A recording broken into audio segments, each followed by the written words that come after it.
Бројки со Наташа Мерсовска на Радио Слободна Македонија.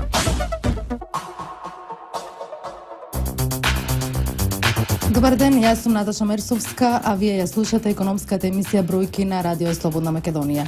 Државната статистика објави зголемен број на туристи во јануари и февруари за над 13%. На што се должи растот? Може ли да очекуваме повеќе туристи во екот на летната сезона? Ќе разговараме со извршниот директор на Стопанската комора за туризам на Македонија, Билјана Пеоска-Ристеска. Добар ден, Ристеска, ви благодарам што извоивте време да гостувате во Радио Слободна Македонија. Ви благодарам и вам на поканата. Добар ден и од мене до сите слушатели на Радио Слободна Македонија. Ви благодарам. Од објавените статистички податоци забележан е пораст на бројот на туристи. На што се должи овој пораст? Токму така, последните статистички податоци кои ги добивме од 12.4, значи овој месец од Државниот завод за статистика покажуваат пораст. Морам да кажам дека порастот е во континуитет. Можеби бројките се едноцифрени се уште, меѓутоа битно е дека е пораст.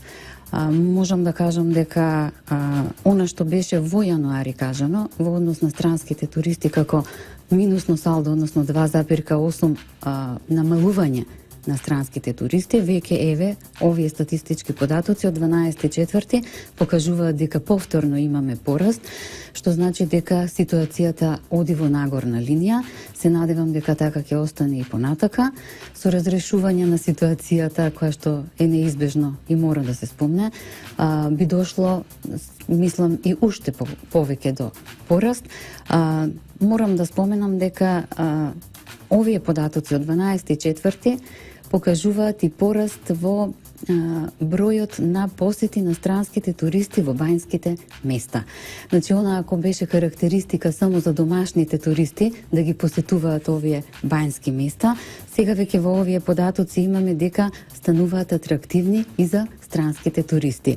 Скопје останува како најпосетуван град, го чува оној примат кој што го имаше уште во 2015 година, како попосетуван за прв пат од Охрид, меѓутоа, ако ги согледаме и овие бројки од последните статистички податоци, може да видиме дека повторно е попосетуван отколку езерските места. Значи, сето она што го има како содржина во последните години да го понуди, ги привлекува странските туристи да му го дадат токму тој примат, најпосетуван град во Република Македонија. Од вкупниот број на туристи, колку се домашни и колку странски? Токму така, значи од она што го имаме како податок од Заводот за статистика, може да видиме дека според последните, бројот на домашните туристи изнесува во посети во ова година, значи зголемен за 15,9%, а бројот на странски туристи е зголемен за 12,2%. Значи тоа е кога споредуваме февруари 17 со февруари 16 година. Во бројки тоа е 36.869 или во ноќевање тоа е 79.860. Значи сите податоци покажуваат нагорен тренд.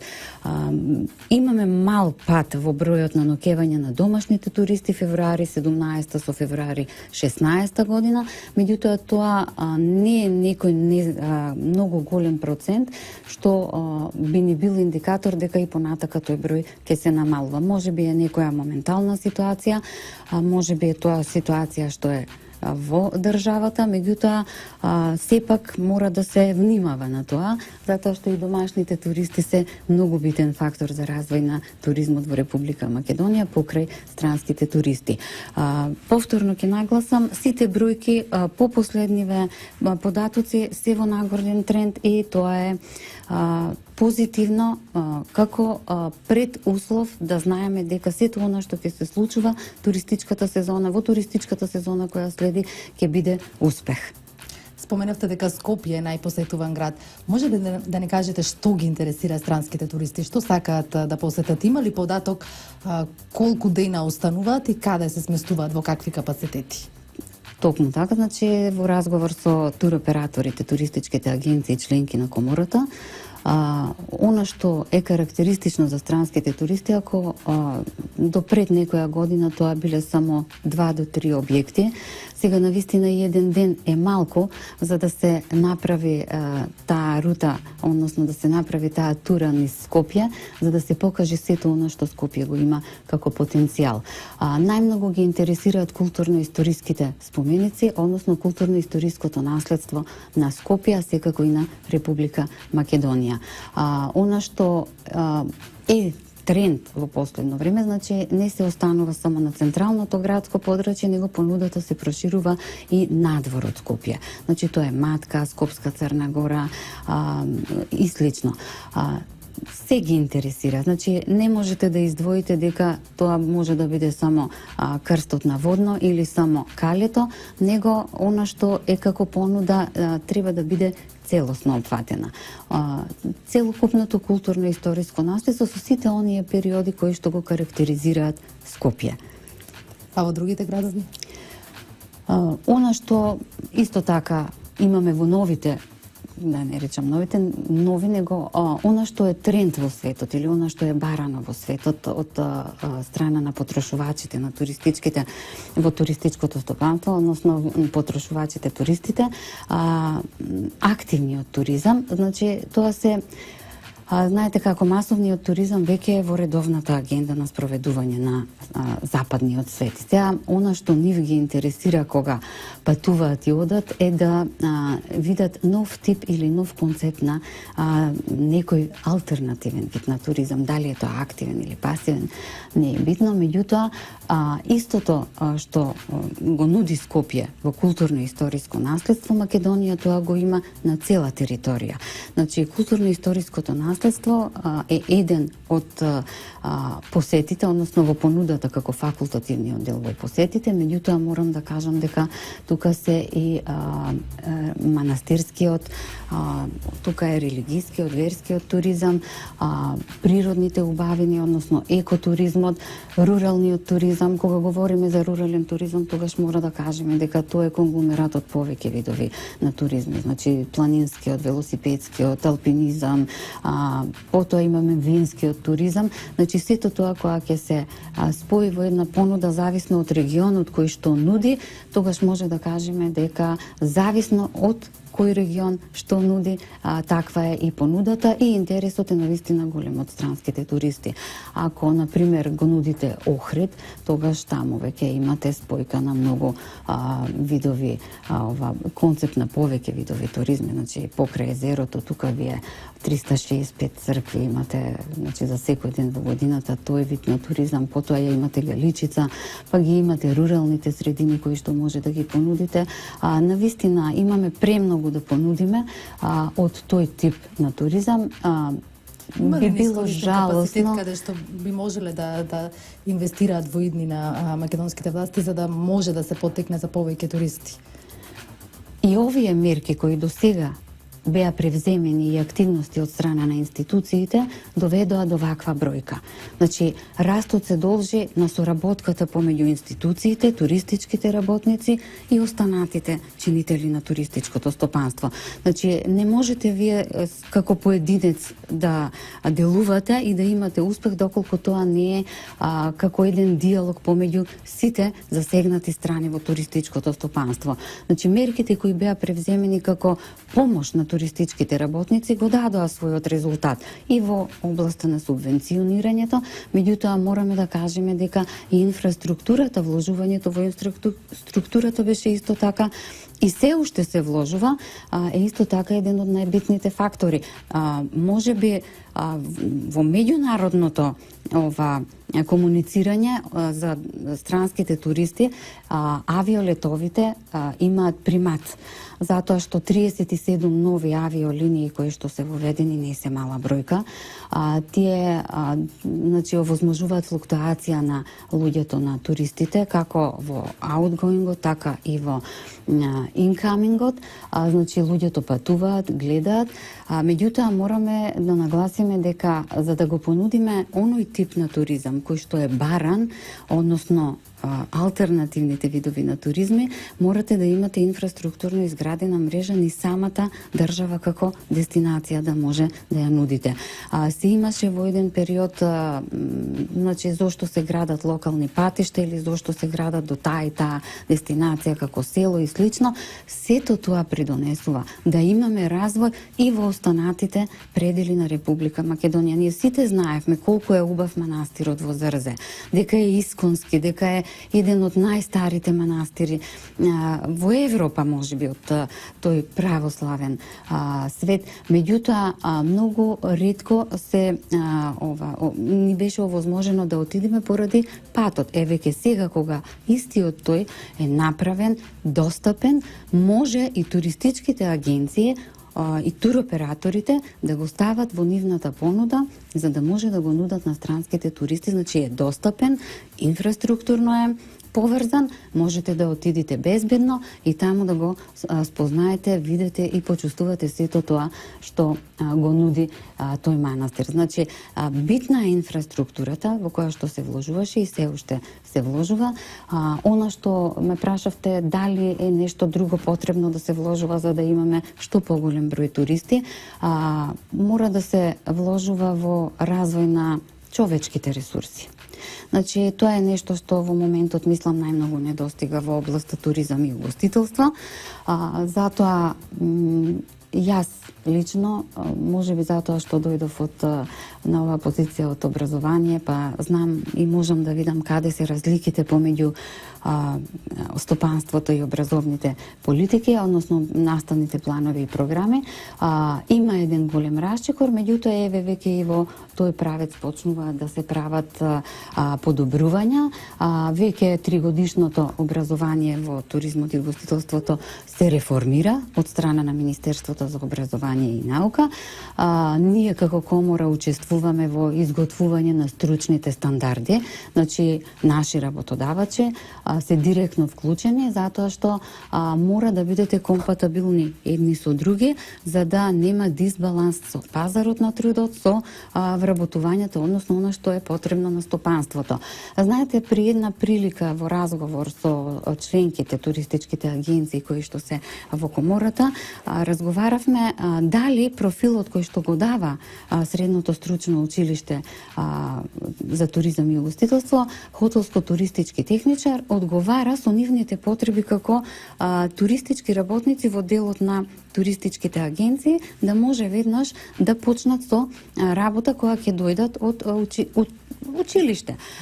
Тогаш ни беше кажано дека многу малку имаат познавања од практичната настава, многу малку имаат познавања од новите трендови на агенцијското работење и е широк поим нивниот карактер, односно нивниот профил на знаење. Значи, хотелско-туристички техничар, кога ќе видите, дава дека може да работите и хотел, може да работите агенција, може ресторан, може туристичко биро, меѓутоа нив им треба стрикно им треба агенцијски работник за административни агенцијски работи да врши. Тоа ние го кажавме преку, затоа што сме во проект заедно со Министерството за образование и наука, дека е потребно да дојде до уситнување на профилите. Доколку тоа не може да оди преку редовното формално образование и редовниот формален систем образовен, да оди преку неформални образовни програми кои што ќе може да се нудат преку обуки, курсеви, работилници од провајдери, може комора ние да го спроведиме. Меѓутоа, се спроведува ли, се презедува ли мерки за да се смени ова? Да, искрено да ви кажам, значи има подобрување со тоа што веќе националната рамка за квалификација, која што опфаќа нови квалификации, со законот од 2013 година функционира како посебно оделение во Министерството за образование и наука и прв сектор кој што ќе се оформи за квалификации ќе биде секторот туризам и угостителство. Значи таму ќе членуваат во таа секторска комисија и работодавачите, од каде што ќе се поттекне и кои што ќе кажат дека тој профил ни е потребен, таа и таа квалификација може да стои во националната рамка квалификација и преку обуки да се спроведе. Значи, сите оние кои што сакаат да работат во туризмот и угостителството, не се пронашле на друго место, треба да им се даде можност преку такви видови на програми. Тогаш мислам дека ќе биде и можноста на работодавачите полесна да најдат соодветен кадар за нивното работење. Бројки со Наташа Мерсовска на Радио Слободна Македонија.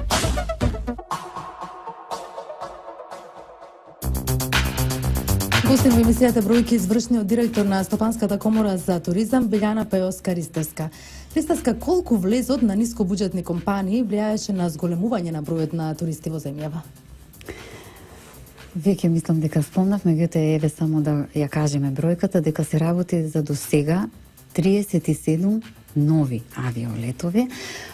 Колку тоа влијае? Премногу влијае, ви кажав.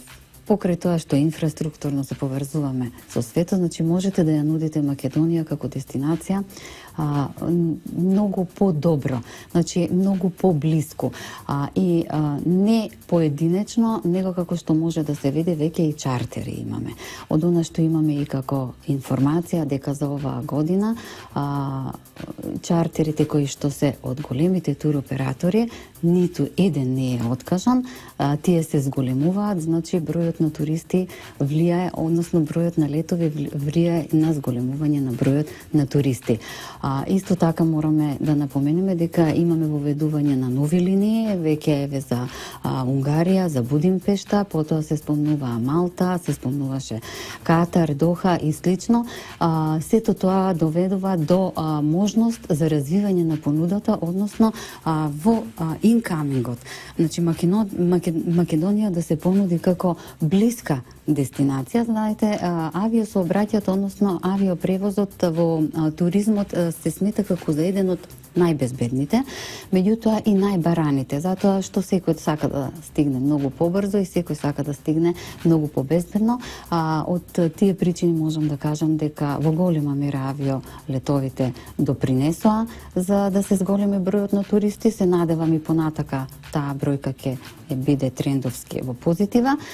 И она што го имам како податок, веќе аеродромот, односно патниците ја надминуваат бројката од 1.700.000, значи стануваме во оние аеродромски, односно аеродроми каде што под 2 милиони сме едни од најуспешните. Сето тоа придонесува и тоа во многу голема мера да се зголеми бројот на туристите. Може ли политичката криза и неизвестност негативно да се одрази врз бројот на туристи? Не може да не се избегне таквата состојба. Тој ризик фактор постои. Знаете, туризмот како дел од економската наука, кога се проучува, има влијание од економски и неекономски фактори. Сега, еден од неекономските фактори кој што посредно или директно влијае во развојот на туризмот е и безбедносно-политичката ситуација во една држава. Значи, секогаш кога патувате, земете си и од себе, кога одите, сакате да одите на безбедно. Оно што е моментално во Република Македонија како политичка криза, значи не е само сега, веќе еве 2 години може да се каже дека трае, ги забавува процесите во развојот на туризмот, може да се види и по бројките и не случајно и на самиот почеток на нашиот разговор ви кажав, статистичките податоци би биле со сите мерки и активности превземени во туризмот последните години дуплирани, а не едноцифрени, доколку не постоеше оваа политичка ситуација, кризна политичка ситуација. Искрено ризикот постои, се надевам дека ќе биде предизвик за сите нас да се надмине со многу помал ризик, односно да бидат негативностите многу помали од она што би се очекувало. Нема откажувања од она што го имам како информација од туристичките работници, односно поточно туристичките агенции членки на комората, значи немам информација дека има откажувања од групите кои што треба да пристигнат во Република Македонија како посетители и како аранжмански гости. Чартерите исто нема никакво откажување. обслужување, сето тоа би било добар предуслов за да се надеваме дека бројот на туристи ќе биде, доколку не биде нешто драстично зголемен, барем да ја надминиме онаа бројка што сме ја имале од лани. Постои ризик, меѓутоа да се надеваме дека сето тоа за брзо ќе се заврши, ќе имаме една разрешница и повторно ќе речам сите овие мерки, сите овие влагања што се во туризмот да дадат дупло поголем резултат отколку овој сега. Се соочува ли туризмот со нелојална конкуренција? Јас многу пати тоа го кажувам, значи како и во секоја дејност сивата или нелојална конкуренција постои, меѓутоа во туризмот тоа е малку на поспецифичен начин. Имаме закон за туристичка дејност, соработуваме со институциите како комора, значи Министерството за економија, сектор туризам, Државниот пазарен инспекторат исто така. Меѓутоа, она што како еве од моја страна што сум го согледала и како теоретичар, меѓутоа и сега како во делот на стопанството, на туризмот му треба посебен инспекторат за туристичка дејност.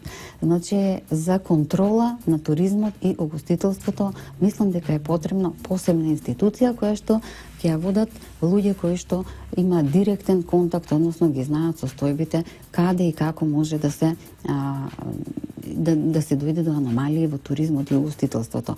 Државниот пазарен инспекторат во овој момент со човечки ресурси не може да постигне, затоа што не е само за туризам и угостителство, него ги врши и за трговија и за сите услужни дејности.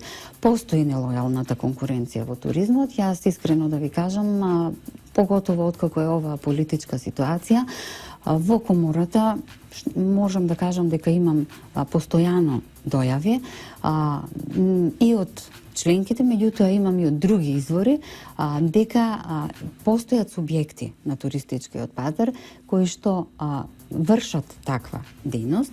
Неколку пати тоа го имам кажано, дека ние постапуваме по такви дојави.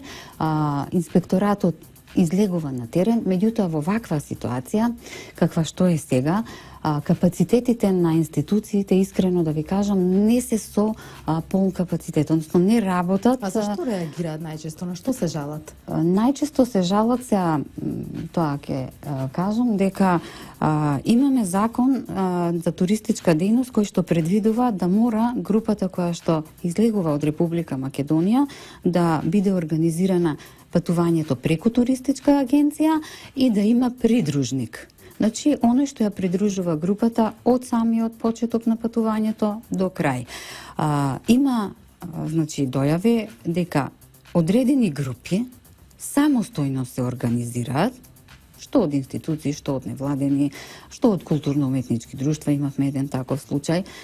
Истите тие, директно со превозник, се договараат за да се изврши некое такво патување. Значи, немаме туристичка агенција во тој случај, немаме придружник, значи во двата случаи законот се прекршува, меѓутоа доколку немаме сознанија за тоа да го пријавиме и да го кажеме на Државниот пазарен инспекторат, таквите субјекти ќе си ја вршат таа работа.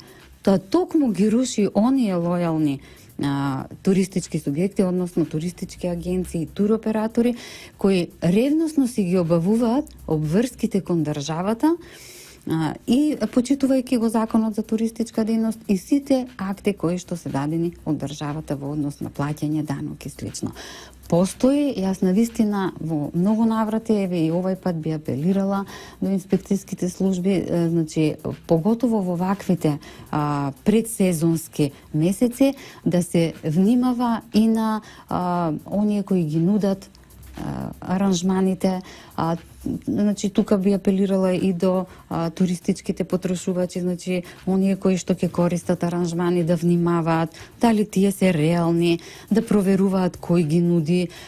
Можам да кажам дека ние членките кои што се во Стопанската комора за туризам на Македонија постојат на самата страна, веб страна која што ни е официјална sktm.org.mk со сите генерали, со сите нивни понуди, значи и линкови до веб страната кои што ги нудат и за нив доколку нешто не е во ред, Стопанската комора за туризам на Македонија има механизам и внатрешно тоа да го спроведе, затоа што имаме структурна поставеност каде што постојат и повеќе тела, меѓу кои едно судот на честа кој што се активира, значи покрај државните, односно институционални мерки кои што би се превзеле, значи најпрво се превзема во внатрешноста. Затоа би кажала дека за оние кои што се во комората може да гарантира, меѓутоа за оние кои што се на пазарот недефинирани, навистина тука би ги советувала туристичките потрошувачи, односно туристите да бидат попредпазливи. Мора да се има поголема контрола на теренот. Дали околу приватното сместување има нелојална конкуренција? Знаевме дека изминативе години може да нуди приватен смештај без да плати никакви давачки кон државата, меѓутоа тоа се изменија законите, сега има високи казни. Дали се зголеми свеста кај луѓето кои што го нудат ова дека мора да плаќаат одредени давачки да бидат регистрирани? Токму така, значи од Министерството за економија сектор туризам беше кажано како допис и од коморите беше тоа испратено. Ние имаме во нашата комора и сектор хотелско-угостителски објекти, односно хотелско-сместувачки објекти. Објектите кои што се членки во комората се од поголема категоризација, значи не сме имале таков проблем, меѓутоа тие има, поготово оние кои што се во туристичките предели, проблем со таквите нелојални станови издавачи.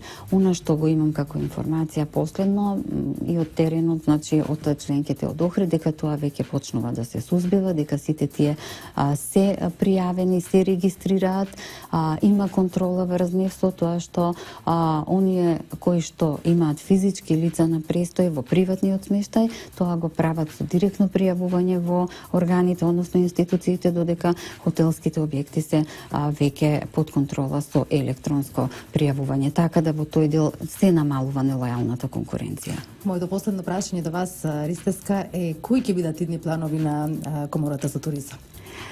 Стопанската комора за туризам на Македонија работи и делува според одредена стратегија која што ја носи низ телата на комората. Значи ние имаме стратегија 15-18 година, а меѓутоа таа ја спроведуваме врз база на акциони годишни планови за дадената година. За оваа 2017 година, искрено да ви кажам, имаме навиена агенда, односно навиен акционен план, покрај тоа што ќе работиме со секојдневните проблеми и тековни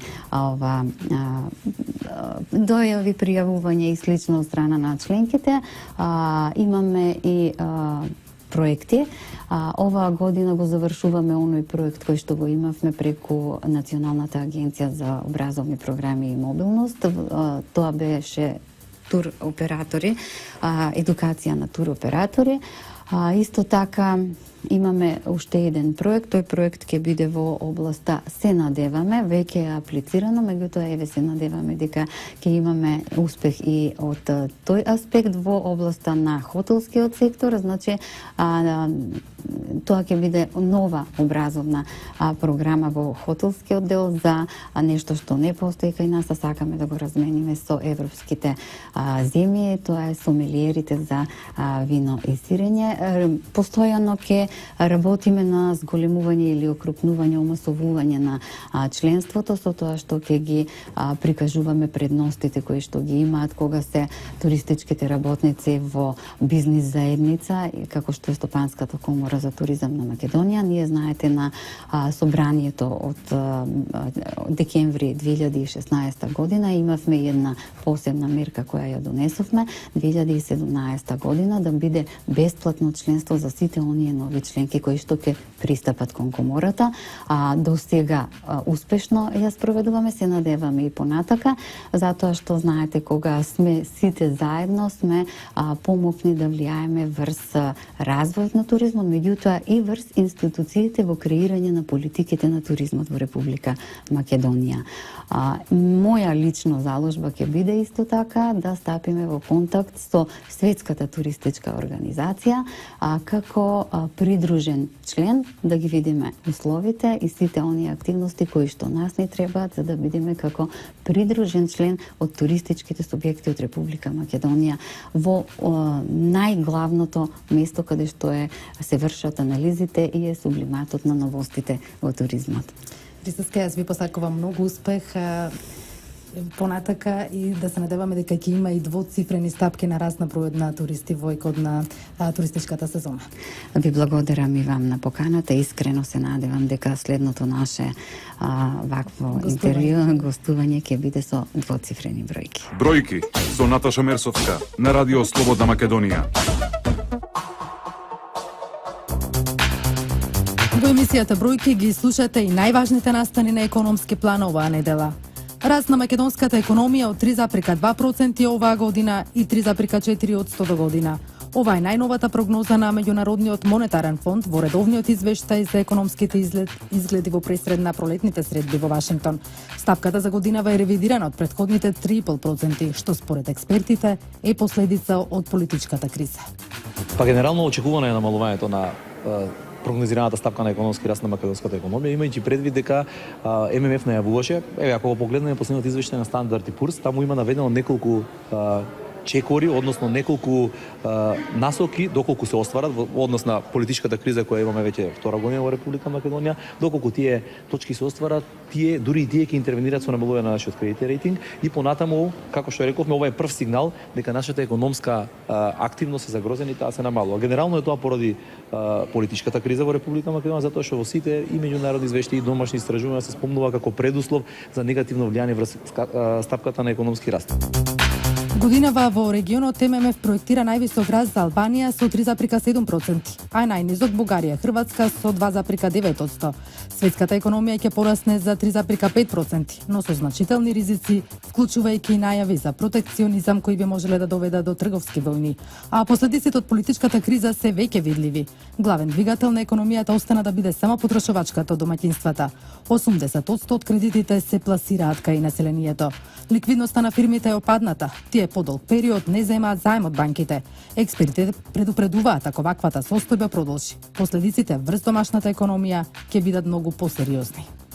Ако продолжи политичката криза, ќе бидат се посериозни овие тенденции. Имајќи право, гледате дека каснат субвенциите, почнуваат да се жалат, дека државата се надеваме, шум државата почнува како еден од големите работодавачи да касни со определен дел од своите обврски. Верувајте, ланецот е поврзан се до најситните компании кои се добавувачи на други компании. Во домашните гледате дека има странските компании се уште гледате дека не се однесуваат, нема некоја реакција од нив, меѓутоа ако продолжи оваа активност и несигурноста може да има дури реакција од нив. А тие беа генератори, гледате, на најголем дел од растот на извозот во последните 2-3 години и најголем дел раст дури на вработеноста во македонската економија. Политичката криза удри и по примањата на вработените. ССМ алармира дека има значително зголемување на бројот на пријави од работници на кои што им доцне исплатата на платите. Се доцне и суплата на придонесите за здравствено и пензиско осигурување. Иако статистиката покажува дека бројот на работници кои не примаат плата се движи во вообичаените граници од 1,3 до 1,6% од вкупно вработените. Од ССМ велат дека бројот на пријави од почетокот на годината расте. Причината ја гледаат во политичките случувања кои влијаат и врз стопанствениците. Политичката криза со оглед на нејзиното траење сепак драстично влијае врз намалување на нарачките во делот на лон работата, намалување на сигурноста во инвестирањето и од тие причини сметаме дека навистина треба да се најде решение оваа политичка криза во рамките на институциите на системот и на уставот и законите да заврши. Од СДСМ пак велат дека на Македонија и се заканува рецесија ако не се избере влада. 3 индикатори даваат предупредување дека македонската економија може да влезе во рецесија ако нешто сериозно не се превземе. Податоците за почетокот на 2017 година покажуваат пад на градежништвото, намален обем на индустриското производство и намалена побарувачка на купувачите. Цигарите и натаму ќе поскапуваат. Пред великденското покачување на цената на одредени брендови не било поради зголемената акциза која ќе стартува во јули, туку политика на фирмата. Сепак од Imperial Tobacco велат дека може, но и не мора веќе поскапените цигари за неколку месеци да добијат повисока цена. Со измените во законот за акцизи од јули за секоја цигара акцизата се зголемува за 0,20 денари, што значи по 4 денари за кутија, а токму повисоката цена на цигарите е причина за намалување на бројот на пушачи. Според одредени наши мерења и сознанија, тој пат се движи некаде помеѓу 2 до 4% годишно, како што реков во изминативе 4 години. Но тука би сакал да напомнам дека треба да имате во предвид дека и падот на консумацијата на тутунски производи генерално во светско ниво, поготово во Европа, исто така бележи пад во изминативе веќе повеќе од 15 години и тој пат зависно од држава до држава и од пазар до пазар се движи исто така негде помеѓу 2 до 6% годишно. Агенцијата за храна и ветеринарство информира дека на почетокот на месецот на граничниот премен Ќафасан запленила и на депонијата во Струга уништила 1300 килограми небезбедно месо со потекло од Бразил. Станува збор за легален увоз на замрзнато пилешко месо, за кое врз основа на извршениот преглед од ветеринар било констатирано дека потекнува од кланица, која во моментот на прегледот не се наоѓала на листата објекти кои се одобрени за извоз од страна на Европската унија, односно кои дозволата за извоз ја изгубиле на 23 март годинава. Европската унија и спрема тим од експерти кои ќе за набрзо време кои ќе отидат во Бразил да скенираат ситуацијата и врз основа на што ќе ги донесат оние одлуки дали и ќе се проложи увозот од Бразил или ќе се забрани целиот увоз или само одредени компании и региони. Овде завршува уште една емисија Бројки во продукција на Радио Слободна Македонија. Со мен уредник и водител Наташа Мерсовска, денеска 20 април и Никола Јовановиќ, техничка реализација. Со нови содржини слушајте на и наредниот четврток во истиот термин. Јас ви посакувам убав ден. Бројки со Наташа Мерсовска на Радио Слободна Македонија.